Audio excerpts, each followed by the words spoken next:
the political and social structures in Mesopotamia and Egypt.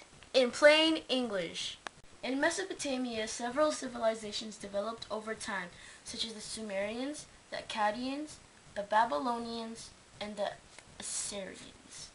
The urban revolution, which was the first building of cities, started in 3100 BC under the Sumerians' rule.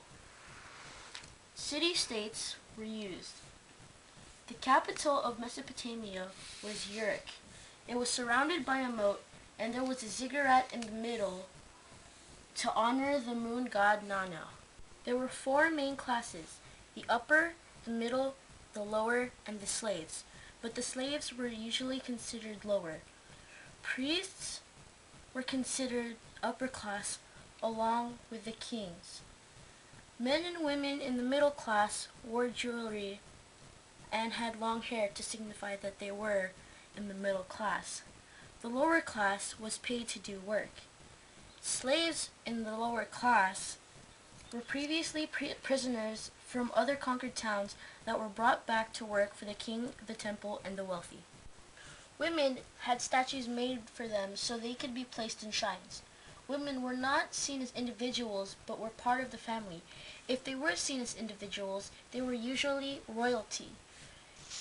Young girls were trained to be a housewife, mother, and a wife. After puberty, young girls were ready for marriages that were arranged by their own families. In ancient Egypt, pharaohs were usually considered the top rulers. However, they weren't necessarily defined as rulers or even kings, but actually a god on earth. The position was usually passed down to the eldest son, if not, then to the daughter. After the pharaoh, next in rank were the nobles and the priests. Higher priests and noblemen were considered as the pharaoh's assistants, generals, and administrators. Ranging from personal staff to the officials, government officials were under approval of the pharaoh. An army commander, which was also another high official, often conquered territories within Egyptian empires. When soldiers weren't fighting, they supervised the peasants, farmers, and slaves that built the pyramids. After the soldiers, the scribes come in. The scribe's job ranged from writing letters for townspeople, recording harvests, and keeping accounts for the Egyptian army. Artisans, or craftspeople, made up most of the middle class. They were the people who made jewelry, pottery,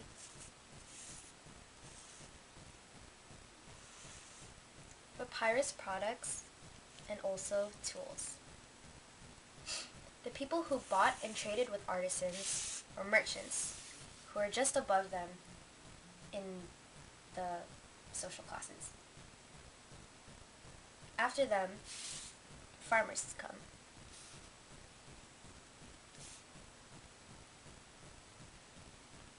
Taxes were collected from farmers who worked in the crops, and also workers who worked with products.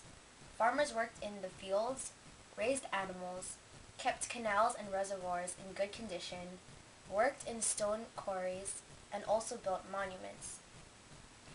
Slaves were also forced to build. They are often forced to work on buildings, such as pyramids.